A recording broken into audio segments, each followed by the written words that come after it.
This is the CHRILLCAST. I'm Chris. I'm Andrew. And I'm Will. And before we get started, make sure you guys like, comment, and subscribe. We want to know what you think about these stories we're talking about. All 78 of you that tuned in 2 weeks ago, we appreciate you. Mm-hmm. Hopefully you're all back this week. Mm-hmm.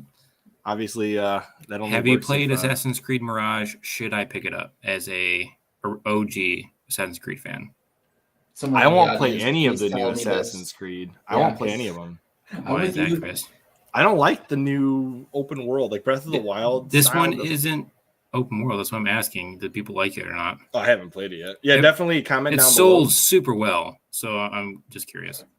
I like how it says an Ubisoft original, as if people don't realize that Assassin's Creed is owned by Ubisoft.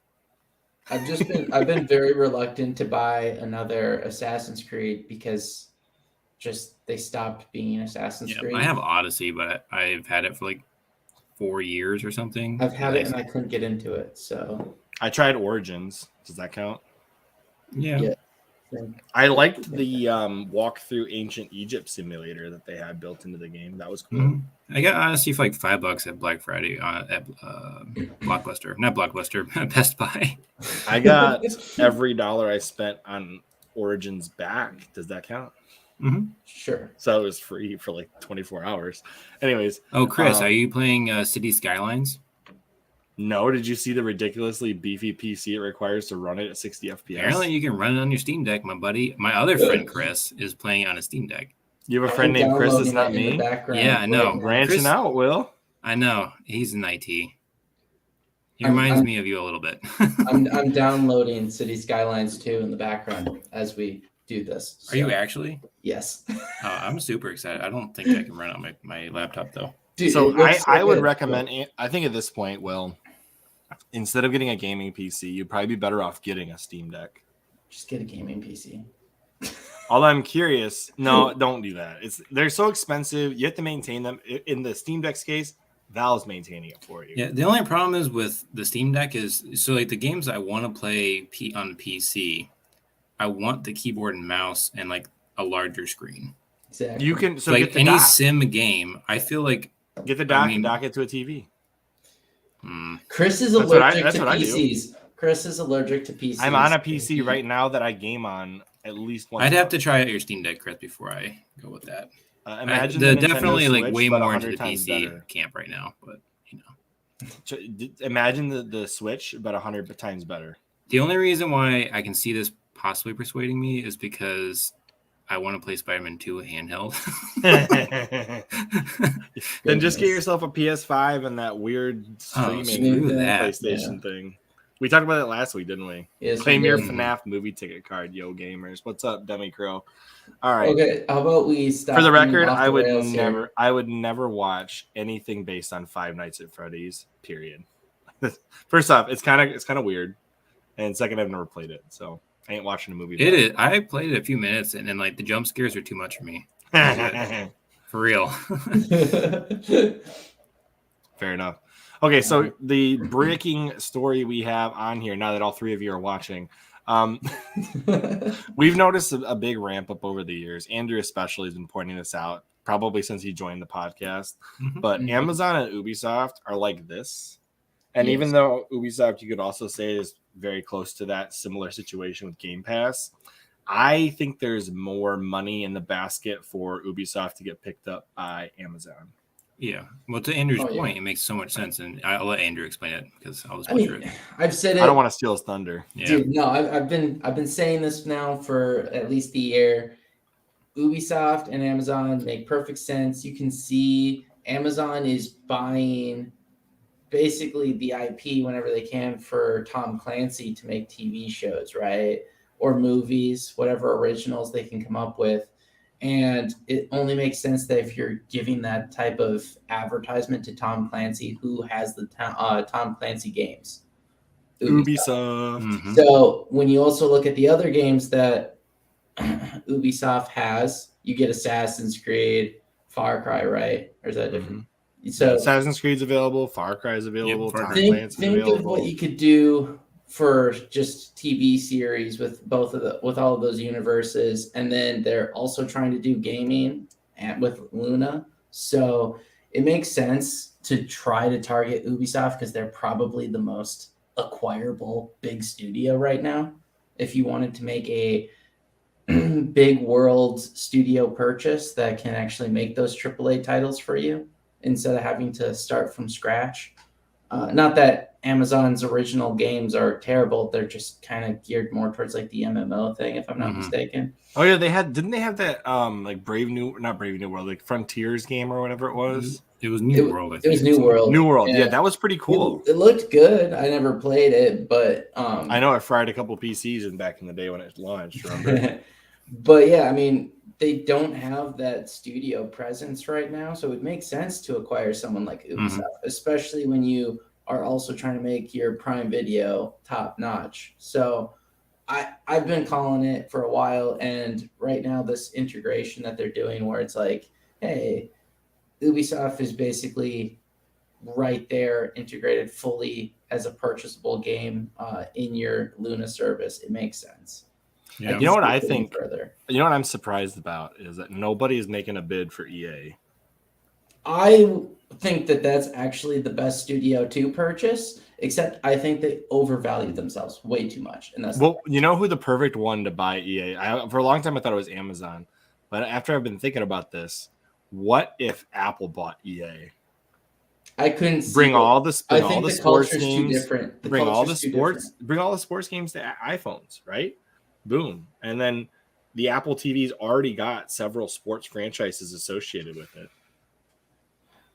I mean, okay, it could fit with the push.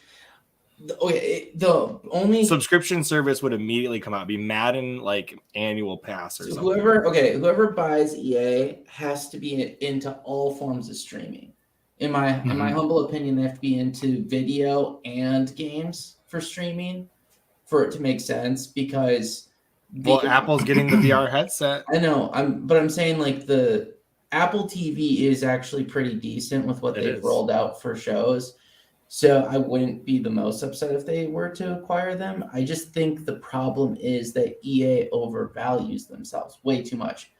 And that's me saying this as a person who thinks they have the best IP available to do all forms of entertainment with. What if Apple did that and brought in like a whole bunch of the old IP into Apple Arcade?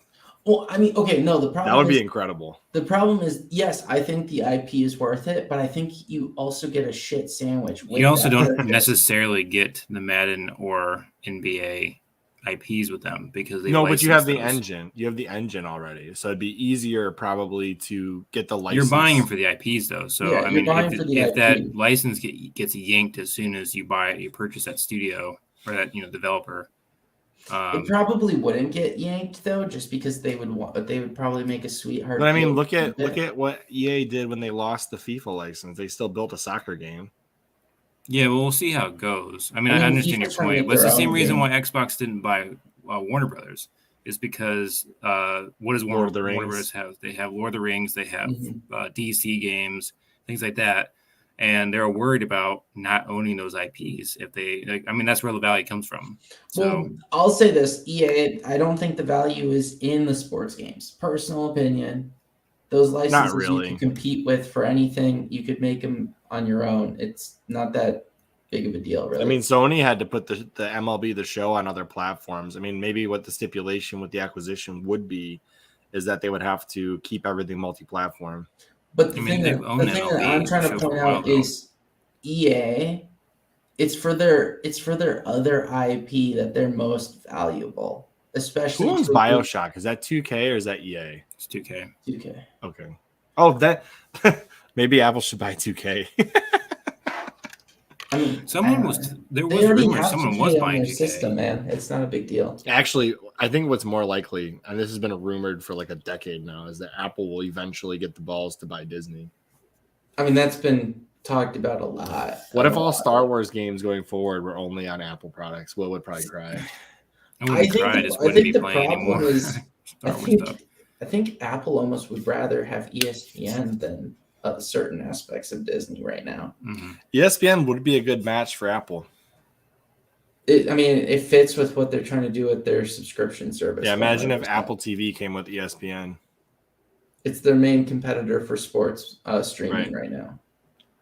Anyways, Ubisoft, I agree with you, Andrew. It makes the most sense for Amazon. It gives them good IPs to build, TV and shows. More important, with. the TV shows. I think that's really the most important thing. I think I don't think see it. putting him on Luna is a great idea. I think it would make more sense just to have the IPs for shows, publish these titles, and still have it multi-platform. Well, one of the big deals that they have going on, you can download and play the games. It's not just cloud service. Mm-hmm. So unlike Stadia, who pretty much screwed you without an internet connection, Luna has offline play enabled. It's literally a second storefront for the Ubisoft for now. It's it's just an alternative doorway to their direct storefront, which not a huge deal, but it is for Luna though, because that distinguishes it from Stadia and why Stadia failed. Oh yeah, you had no option it's a to download your strategy. games. And you actually own a license. I think they said a perpetual license if you buy it through Amazon. I wouldn't be surprised to see something be announced with Assassin's Creed in the near future for a TV show. Amazon's Creed. I wouldn't be surprised. Who made the last Assassin's Creed? Who was the publisher? Sony, I thought, made that movie. Oh, the movie, yeah. Yeah. I believe that was a Sony movie. Honestly, at this point, you could probably use whatever engine Assassin's Creed is built in and build a movie using that. Like, that's how good these engines have gotten. Probably be pretty good too, actually. I mean, these games do, like, regardless of how much I didn't like the change in gameplay style, the engine still look beautiful. I mean, all right, I'll say this though, real quick again too. I would rather see them buy EA. Just because I think that the overall IP you acquire through that purchase is significantly better, especially for TV series. But Ubisoft is the one that they're probably going to buy and is the most attainable price point wise. So how hilarious would it be if Apple turned around and bought Disney and EA and made Respawn build all the Star Wars games going forward? That would be a beautiful thing. Honestly, that would be heaven. Just like it would be heaven if they brought back Bad Company. Or Army. Well, it's like, but I don't want Respawn on Apple products. I mean, I'm fine with it being on Apple products. I just don't want to. That's the only place you can play it. I'd be okay with it at this point. So Apple did, like, a long time. Like, maybe Apple would create some kind of an iStreaming service, because back when Apple launched their Apple Music service, they put an Android app out. Do you remember that? The thing you have to realize is that Apple TV is where they're going to put everything on. Oh, yeah, no doubt. Also, apparently their new phones can play these games. Yeah, they can. Yep. So, I mean, this would make sense. Like, why would they build a phone that powerful? And I'm trying to remember what game. Oh, it was Death Stranding. They proved that Death Stranding can be run on new iPhones in 60 FPS and in full screen. Apple's just going to sneakily turn their devices into gaming devices. And it's going to be this thing where it's like, hey, you already need to own a phone. This can be that and a game your game console. So, and here's a Game Pass app. I saw a product. The Apple Arcade already exists, so it's like I saw a product the other day that using either NFC or Bluetooth, you put a mobile device on top and it automatically will stream a game or whatever you have on your phone directly to a TV box without having to do any like connections, any pairing, anything. Well, I mean, can you imagine if Apple just said, all right, from now on, your Apple TV, you set your phone on it, boom. No, you don't even have to. They can AirPlay, man. Yeah, but AirPlay is nice, but just setting my phone somewhere and not having to even think about it is even nicer. AirPlay isn't as good as it could be. I've experimented with it quite a bit. Okay. I'm just saying the Apple TV is relatively cheap, and the way it could function as a streaming device for game like the Apple Arcade is pretty good already. Mm-hmm. So I don't know. I think Apple is actually a sneaky, scary company as far as competition goes for gaming, because they already dominate the mobile apps. Whereas if they just manage to start to really put their efforts into the big AAA titles for the TV or PC concept, then I mean they kind of already market to the whole family. The Apple Arcade subscription becomes significantly more valuable. Yes. So I wanted to read what I said earlier about Apple because I want to remember exactly what I said before I. Let me just 1 second. Let's see here. What did I say? So you've heard good things about Mirage, Will? Yeah, I've heard that people are enjoying it, but like the story is kind of bland and it's not as compelling as the Originals. Yeah. I just wish that they could write something nearly as good as Assassin's Creed 2. Apparently the gameplay is fun though. Like it is a return to form. Is it? Okay. Yeah. Oh, here's what I said. Earlier today, I said, I think Apple's long game is to have gaming working so well on their devices that they don't need separate products for gaming, which is basically what we just said. I mean, that's Apple's goal for every aspect of their suite of devices, though, is to make it where you have the most seamless experience between all of them. Right? They want you to one day wake up and say, I want a game. Oh, wow, look at all these games on my phone I can play, and then never have to buy a console. Well, and then you eventually buy their headset because that's the only VR or whatever it is that you actually want and need. Mm-hmm. To be fair, like I have never even considered buying other VRs or any of them really, but the Apple one is probably the most what's the word? Appealing. I would agree. Even though it's wildly more expensive. Okay, I'll twice, 3 times the price. I'll be honest, the only VR I've ever considered is the PlayStation VR. Well, yeah, but that one's not too expensive. Because it's not too expensive, but also the games are there. Mm-hmm. The games have been there for PlayStation VR in a good experience, right? And I have considered the Apple VR if the price is ever attainable. Yeah, it's like $3,499 or something. I consider it only because that VR though is completely different. The car virtual reality. No, but the Apple VR, Apple Glass or whatever it's called, I forget. That thing is already so different because it's geared towards productivity and entertainment, and it doesn't need to be plugged into a wall or a TV or anything. It's literally going to be the computer monitor of the future for work and play. That's what I think. Mostly who's going to buy these things in the beginning is probably workplaces who don't want to buy monitors. I'll be really upset if my work gets one of these things. I'm just saying, like, the only reason I could take up less space. I could see myself ever buying one of those in the future is literally the fact that it is being marketed as more than just like a gimmicky game device or weird chat room device that I'll barely want to use because it makes me motion sick or something. Like it's actually being like, hey, this can be used to have as many windows open as you could possibly want. It's literally the most customizable monitor display settings you could ever ask for. And I mean, plus you can watch movies on it in the biggest picture you've ever seen in your life. It's kind of neat.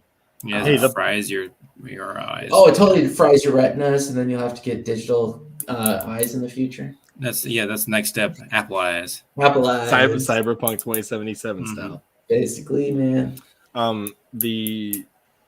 The portable projector market has gotten crazy too. Have you guys seen how small they've gotten? Very nice too. Yeah. Yeah, I'm shocked how nice the portable projector market's gotten. If I was building a house, I'd probably just set it up where there's a projector. If I didn't have a popcorn ceiling in every room in my house or whatever this textured ceiling is called, I think a portable projector would be nice to watch while I'm in my bed.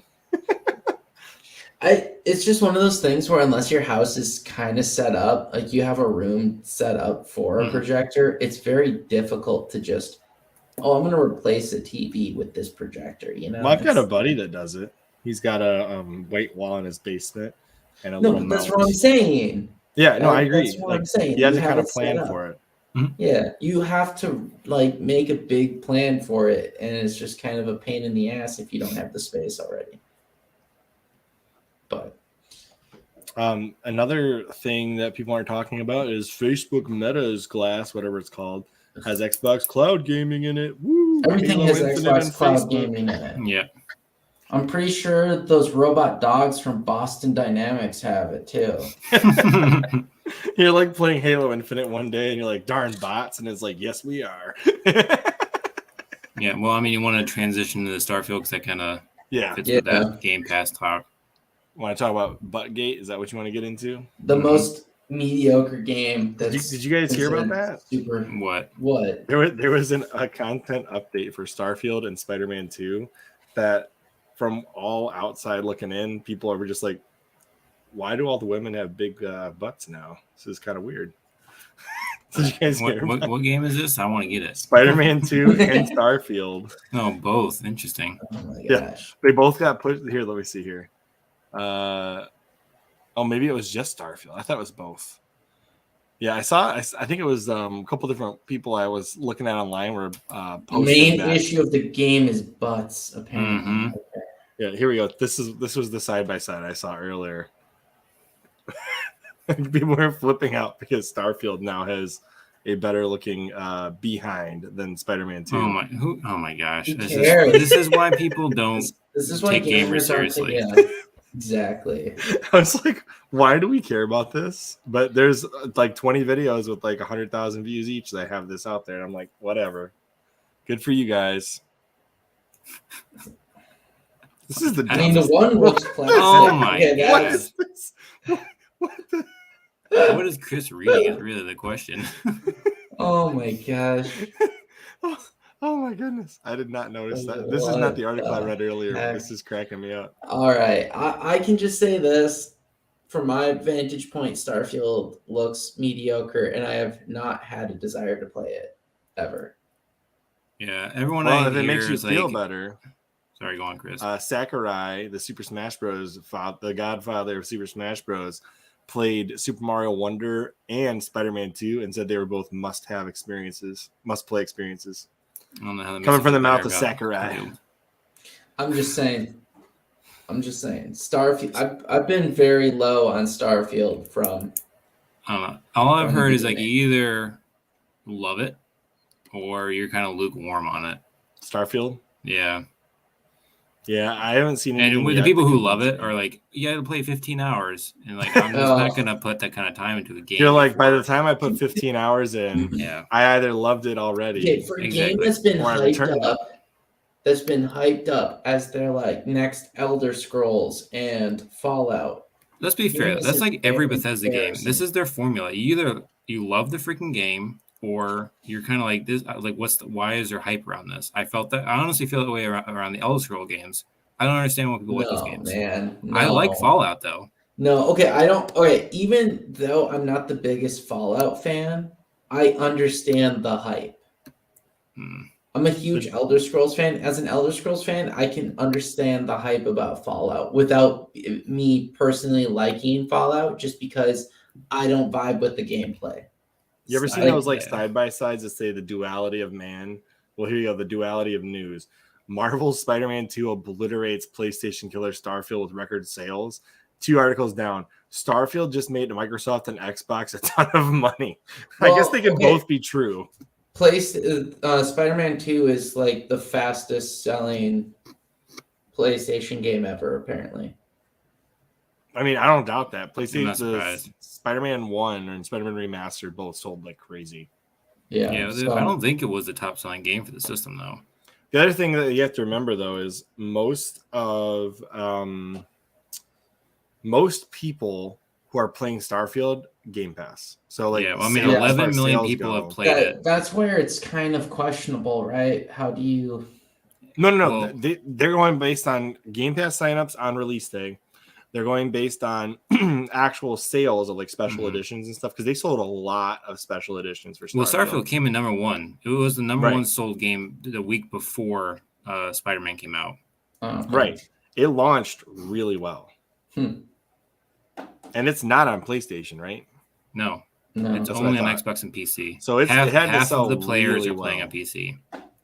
It had to sell really well because Xbox does not have the that's the thing, though, right? It isn't propagated enough to really sell well. No, but you're forgetting that Bethesda has always had a really strong PC gamer crowd, and a loyal fan base. Yeah, but I'm saying PC has been their bread and butter the entire time.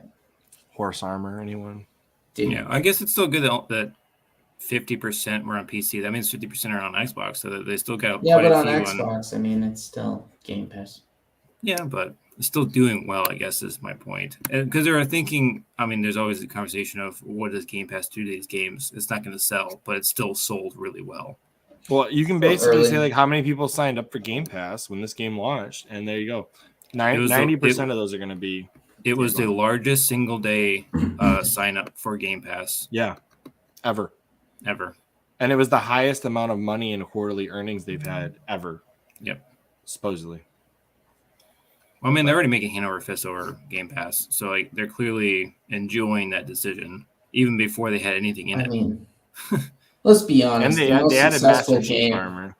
This isn't going to be their most successful game. Their most successful game is Candy Crush now.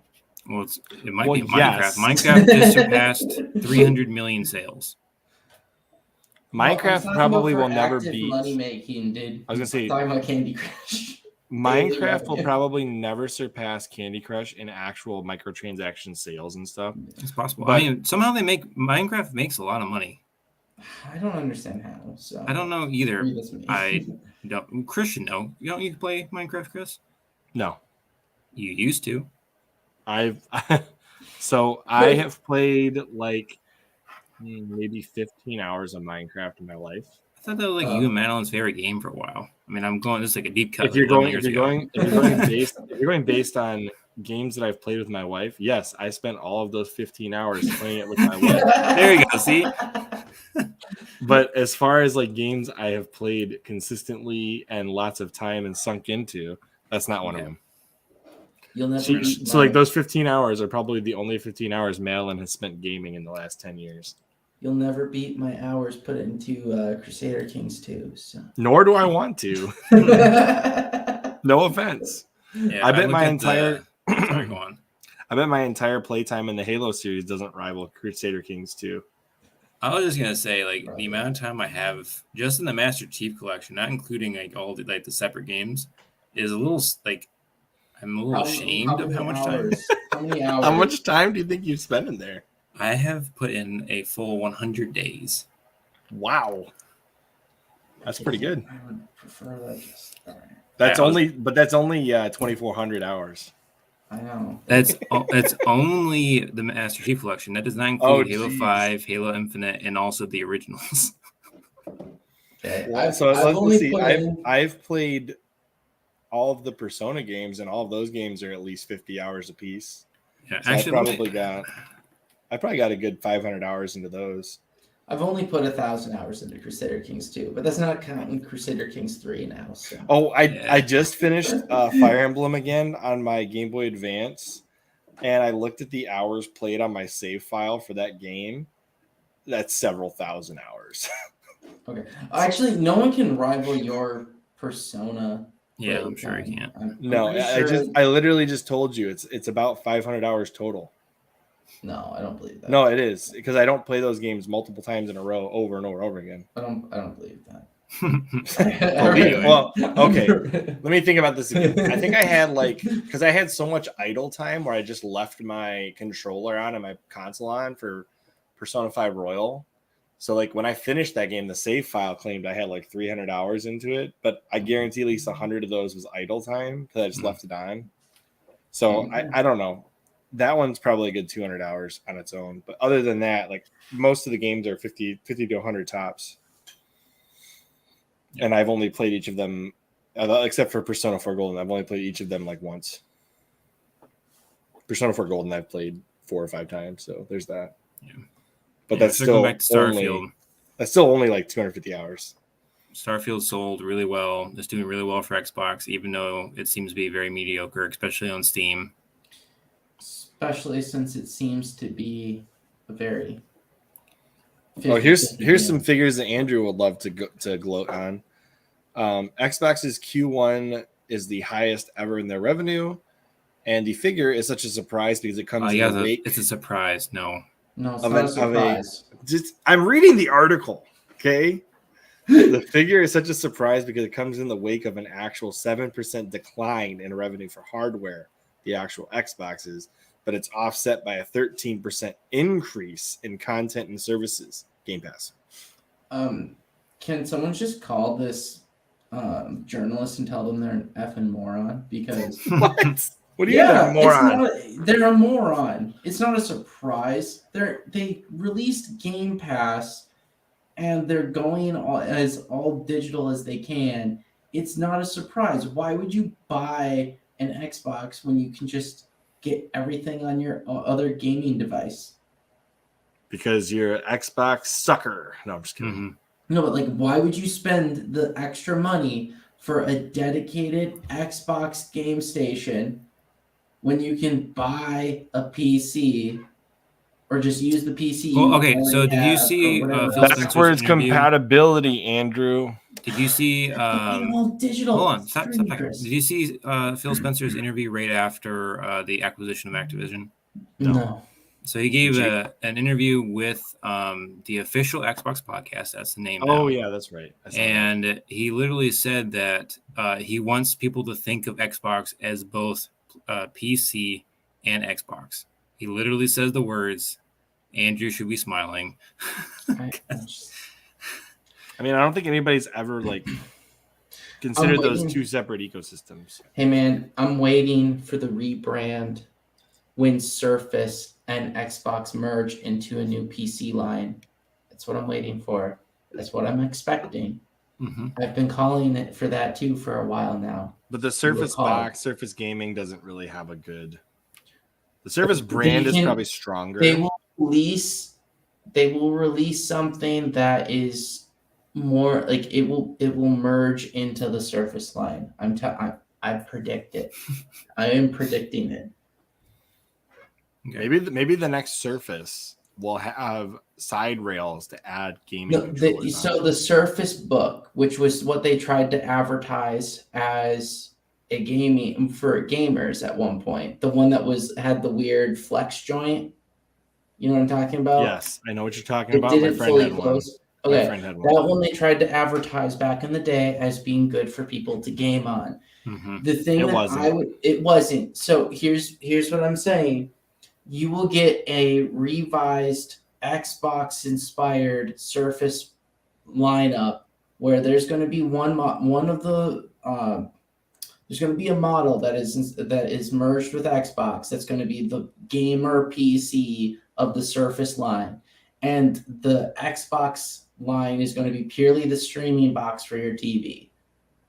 That's what they're going to make it where it's like that little Vita streaming box thing that PlayStation released at one point.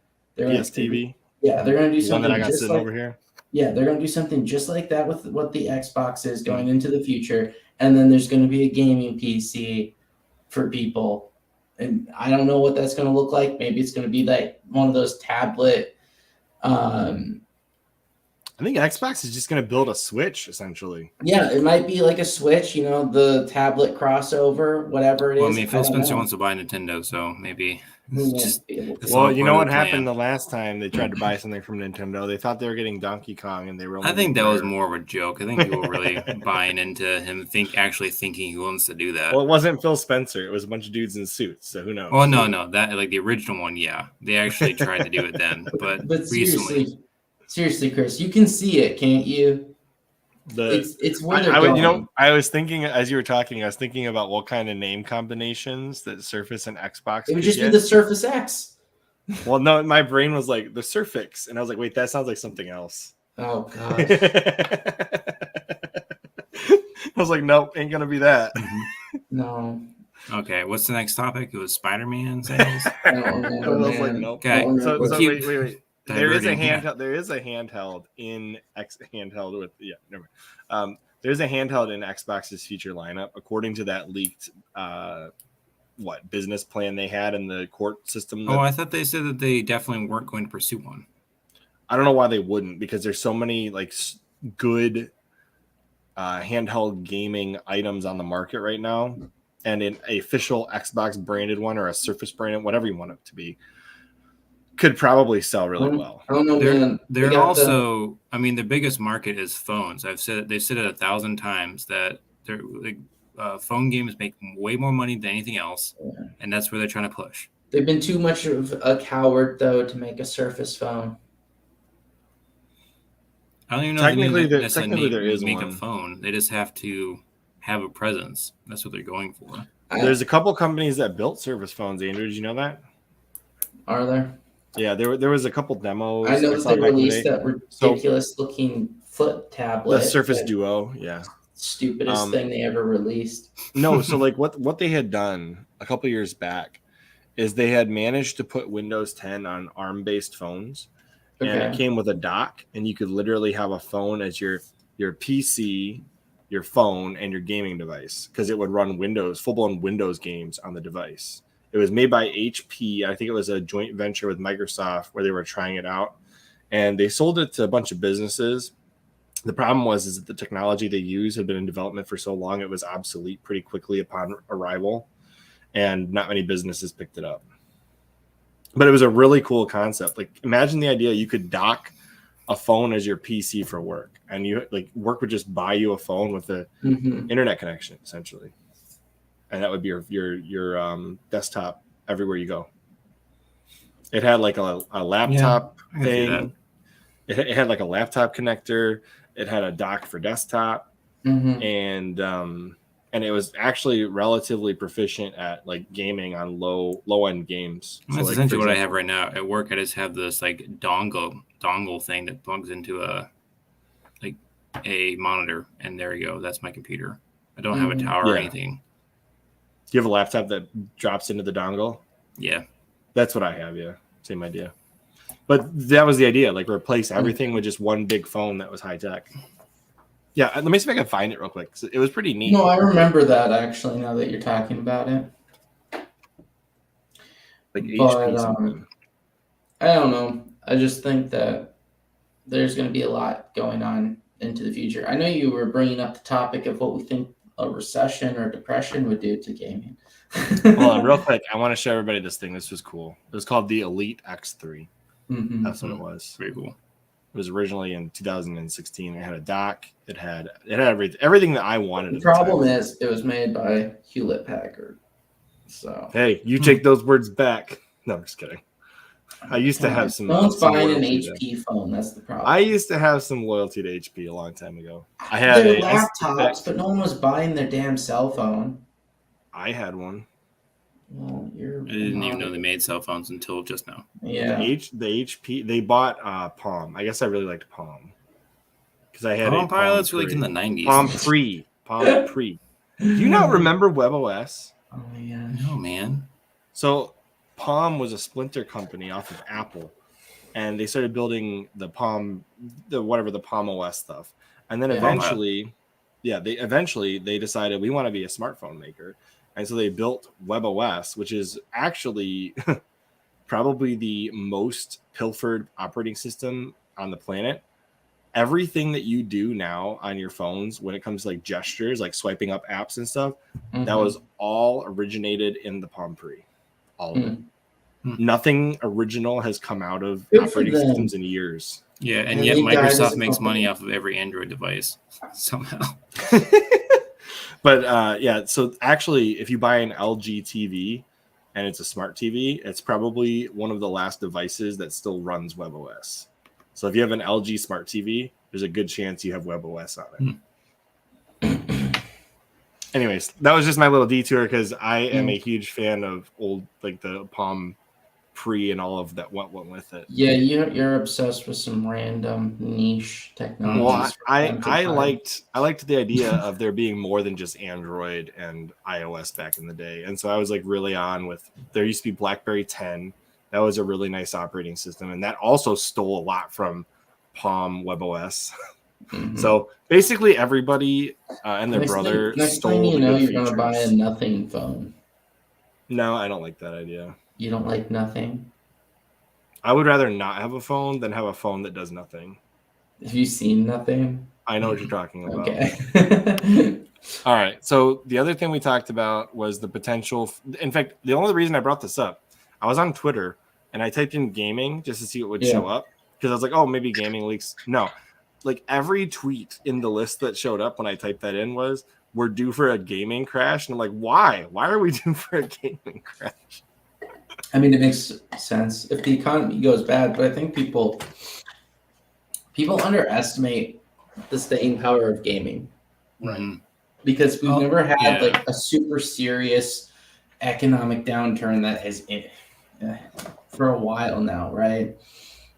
Yeah, and even like the 2008 one, it didn't affect count. gaming sales. Yeah. The last gaming crash in the 80s happened because there was no quality control and everything sucked. Yeah, we are definitely going towards a gaming recession if they keep putting out vaporware and microtransaction heavy games. But there's been a lot of studios talking about course correcting on this stuff. Yes, Chris, we know. Yes, we know you have a damn palm. All right. No, like exactly what you're saying, Will. I think there will be a recession of quality and diversity to gaming, actually. I think there will be less appetite for the big AAA titles that are expanding into new untested IP. If you have a bad economy, I'm saying, like let's say there's an actual depression or recession overall for the economy and money's tight, there will be less experimentation and testing the waters with new things. But you will see a big rise in the streaming services like Game Pass, whatever. Because people might not be able to afford a brand new system, brand new games. They can easily afford, well, not easily. They can probably afford $15 a month for entertainment. Well, okay, the thing is, the least amount of money that you have to spend all at once, the more likely it will be that you'll be able to purchase that as a form of entertainment or justify it. So how easy is it to share Game Pass, Will? What? How easy is it to share Game Pass? I mean, what do you mean by share it? I guess you just have to share. When you subscribe to Game Pass, is it? Oh, Claire has access to it. Anyone on the Xbox has it. Is that what you're asking? Yeah. Yeah. Because aren't you supposed to buy like a family pass? No, if you do I don't have to. No? Okay, I was just curious. You can if you want to, and I don't really know what the appeal of that is. Maybe I think you have it on multiple Xboxes. I think it's multiple. So like, let's just say you have a home Xbox, your son has a home Xbox, your daughter has a home Xbox.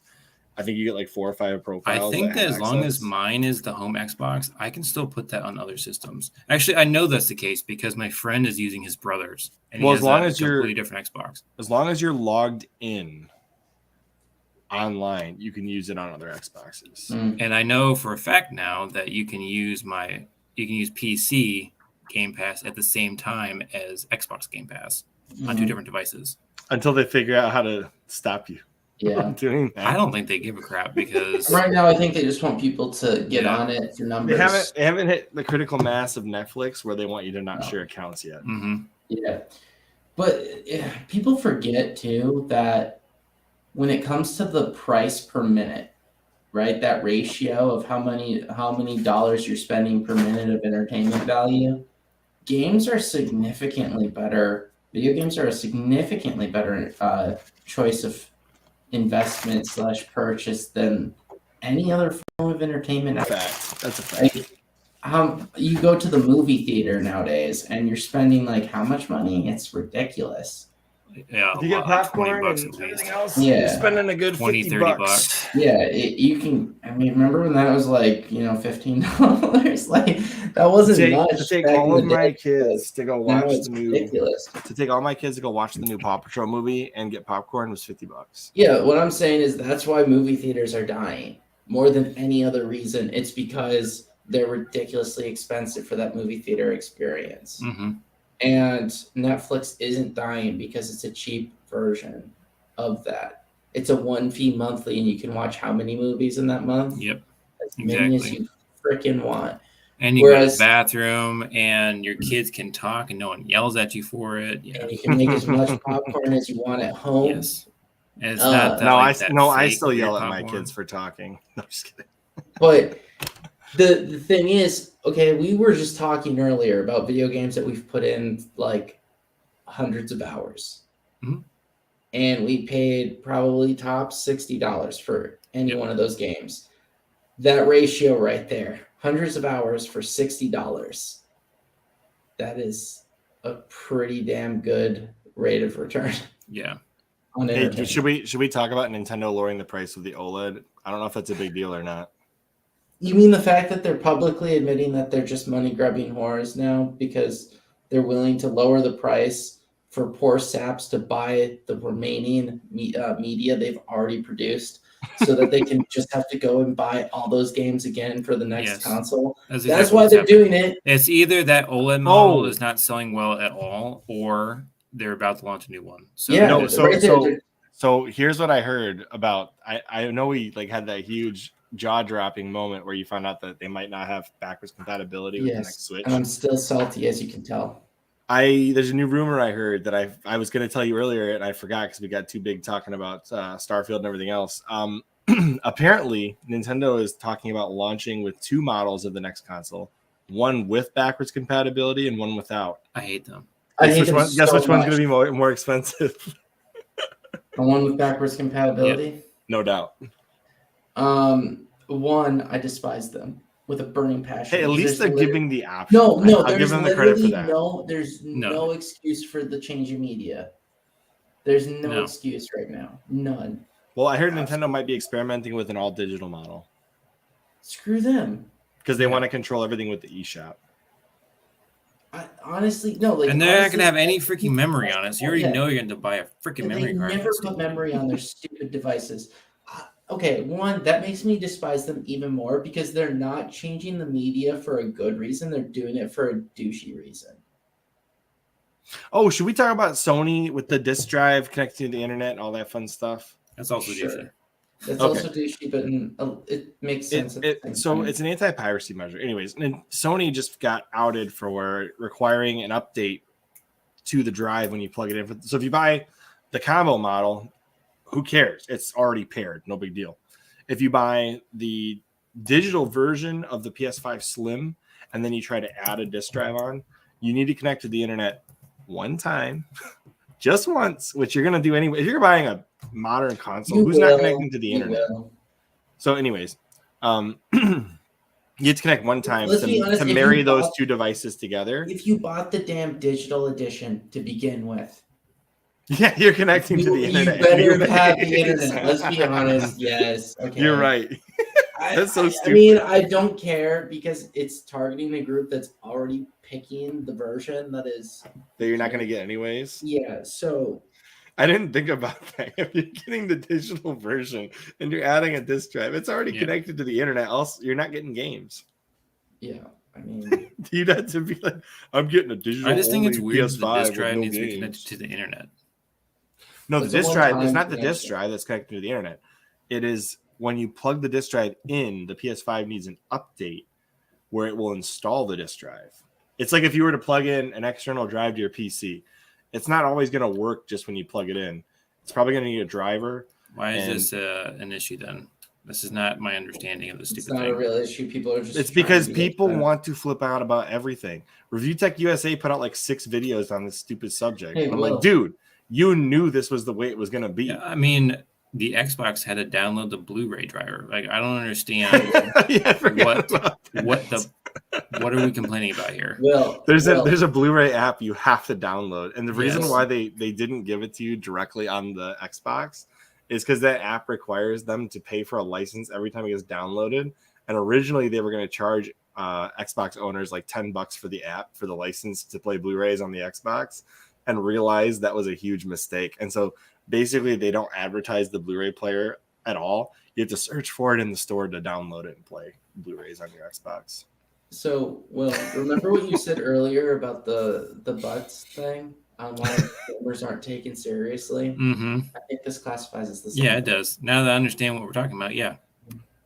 This is like I thought the disk drive itself had to be connected to the internet the entire time. No, I was like, why would you design that way? No, basically it takes a one time. It basically marries the 2 chips. Well, yeah, okay. So like, what? Okay, that yes. This you have to do that. You have to pair your freaking controller to the system too. So. It also performs a check to make sure you didn't like put a hacked drive into the system. So like, let's say you figured out how to pirate games onto a Blu-ray drive. Yeah, whatever. It's fine. It's an anti-piracy thing. That's the main deal with that. Like everybody's freaking out, and I'm like, dude, what did you think was going to happen? You're buying a drive separately, plugging it into a console. You don't think they're going to do some kind of a spyware, antivirus, jailbreak check? Yep. Hey, Chris. Andrew. I just want to bring up something real quick, though, that you kind of glossed over. Sure. What Will and I were saying is the fact that Nintendo is reducing the cost on that stupid OLED version of it means they're getting ready to launch the next one. It means they're getting ready to launch the next one. Everybody's saying that. That's not new. They're trying to get more suckers into buying this soon to be obsolete game media, and then they'll have a justified reason for every one of those suckers to have to buy the more expensive model for backwards compatibility, or they just wasted however many hundreds of dollars on games. Hey, I bought an OLED when they were still new, and I only paid like $200 for mine. And I sold. It was a waste of money when it first came out. Listen, I sold my old Switch for like $100. So at the end of the day, getting the upgrade to the OLED only cost me like $100. I just can't wait to see what this cluster of crap is that they're going to release as the Switch 2 that is. I mean, if it goes by the Nintendo cycle, it's going to bomb. Yeah, no, honestly, I can't wait for them to try to sell me on this terrible mentality that they have. I'm waiting for them to release. I'm waiting for them to release a dual screen Switch. That's what they're going to give us. I'm waiting for this. I am waiting for them to disappoint the crap out of me. What if they just nail it? What if they knock the next one out of the park? It's impossible. Based on all Nintendo history, it is impossible. This would be the first time they managed to put out two. I guess hold on. The Super Nintendo did well, but after that, there's always a cadence where one does really well and then the next one fails. And yeah, I guess N64 did do less than the Super Nintendo because it was like I think they did like 30 million units for the NES, and they did like 40 some odd million for the SNES. And then when they got to the N64, I think they only sold 32, so they were like the same. Yeah, and then it was 13. No. The GameCube was 24. That was 13. No, GameCube was 24 million, and then the Wii was over 100 million. It was like 100 million or more, and then the Wii U was 13 and a half. Oh, okay, that's where I get the. I'm just saying, when they're already doing screwy things with the media changeover after one iteration. There's no it's just no. But Nintendo has never missed with a handheld. So, like for example, the Game Boy sold. I think the 3DS failed. 80 million units is a failure. It did fail. They had to reduce it by half. They reduced the price. They didn't. That's what I'm saying. They reduced it unless they're willing. They still made it. They still made it back on selling 80 million of them because they moved so much software. It's not even funny. They made money on the 3DS. I'm sure. A lot of money on the 3DS. And then they released like 10 models of it. You just said they never missed. They definitely missed. I don't know. I think they missed at first, and there's a reason why they've gone the route of the Switch. Well, yeah, because their handhelds always sell, and their consoles don't always sell. Okay, I guess my point is I view the Switch as more console than handheld, given the price point, and that's how it will be treated. The 3DS was priced the same way when it launched. It was like 250 or 300. I think it was 300. That's why I did so poorly, because it was $300 and it had the graphical quality of the N64. Let's see what the next price point is. That's all I'm saying. Let's see what the price is. All right, I have a quick question for you guys. So let's just say the rumors about a potential video game crash happen. Which gaming companies will survive, and will there be new competition going forward? Because last time the video game market crashed, we got Nintendo. That was back in the 80s. I think it goes streaming, digital. I think I guess Xbox has the best chance of surviving that. Xbox and probably Steam. I bet Steam would survive. Xbox will survive. Steam will survive. Apple will survive. Yeah, well, Apple has survived everything, so. Amazon might take that as an opportunity to dramatically expand. Netflix might take that as an opportunity to expand theirs. Mm-hmm. I think the question marks are for Nintendo, Sony, and then anyone else who doesn't have a streaming service that's just like a developer trying to get within an umbrella. So you would have EA looking to get under somebody's umbrella. You'd have Ubisoft. Do you think EK Games. Do you think there's a chance that a new hardware gaming company would come out of that, or do you think that hardware would just flat out die? No, I think in that world, because you're trying to convince people, right, that they want to be in your ecosystem, you're trying to do the everything machines. That's when Xbox might actually, like, the Xbox will become basically the Apple TV for Microsoft. That's what the Xbox is going to become. Apple already has the Apple TV. They have their phones and all the devices. You'll have people trying to be everything machines, so that you can justify it for your everyday life to own it, and then you can game on it. See, I still think that a future vision of the Xbox will be a straight up PC, but have like Xbox connections built in. So, like, for example, all the controllers will pair like that. You know, like how Apple is like so seamless with like AirPods and stuff. Yeah, I don't doubt that, but I'm telling you that their entry level device will be like the Apple TV. Oh yeah, probably. Yeah, like a streaming device of some sort. Yeah, and then it's not going to be an Xbox; it's going to be a PC. It's going to be marketed the mini Xbox. Yeah, but it's going to be marketed more as a PC, because you can do your productivity work and everything while at home. You could do your schoolwork. You can do all these. I mean, I would be totally fine with that. I wanted the Series X to have that. You wanted it to have Windows operating system on it? Yes. That would have been. I thought for sure they were going to do that. It runs on it just fine. I don't know why it's not just on there. Because they don't want to put the operating system layer on there because it takes up so much resources. If they do that, well, then you have to like diminish how much actual RAM is available to the game. It was by the expansion.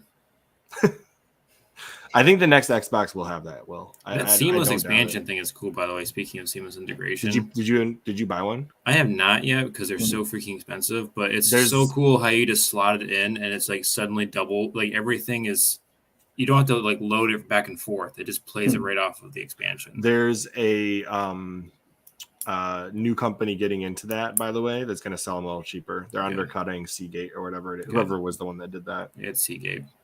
It might be. There was some. I don't remember what company it was, but I saw it the other day. There's in the news another company's doing it. But that's what I think. You know, the services will shine. Yes, agreed. That's what will, and it'll just be a mad dash to get under the umbrella. You'll have a consolidation you haven't seen in forever. Maybe that's why they're pre-consolidating. Probably. They're probably seeing what direction their own revenue is going. I think the MMOs are what's killing the potential. Like I think these MMOs are what's hurting gaming the most. I disagree. I don't think it's MMOs, but it's definitely just the stuff that's like not launched as an actual game. It's just a moneymaker. You think MMOs are worse for gaming than by far? Yeah, I think that's the worst thing that's ever happened to gaming. Of Call of Duty, Assassin's Creed, whatever it is, which is just a because I would buy those. I'll never buy an MMO. Okay, see, this is your biases right now. I was into an MMO when I was younger. I enjoyed EVE Online. Okay, like I liked RuneScape. Does that count? Yes.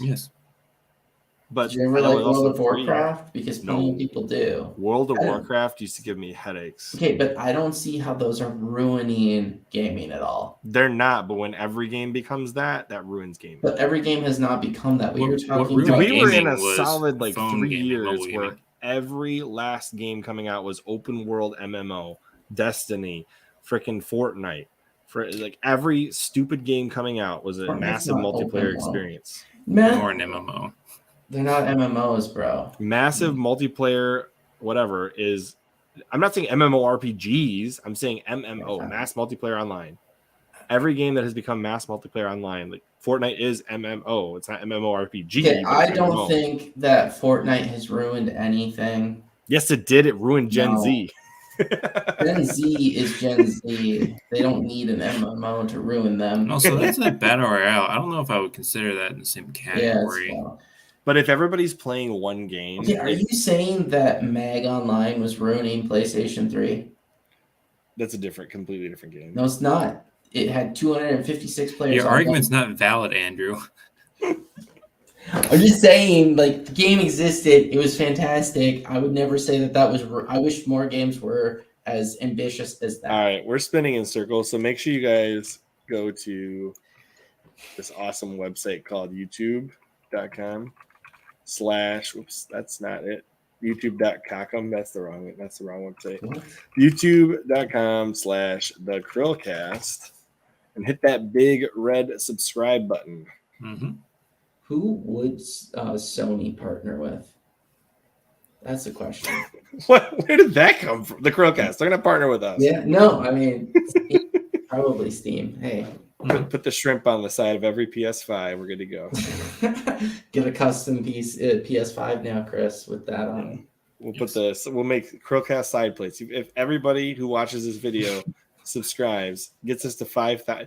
Okay, if we have 5,000 subscribers by next week, I will get custom shrimp CHRILLCAST side plates. I will do it. It'll be the yellow. It'll be the ugliest PS5 you've ever seen. It would be the ugliest. It'll be this weird metallic yellow. As always, I'm Chris. I'm Andrew. Yeah, I'm Will. And y'all have a good night. All right. See ya. I guess.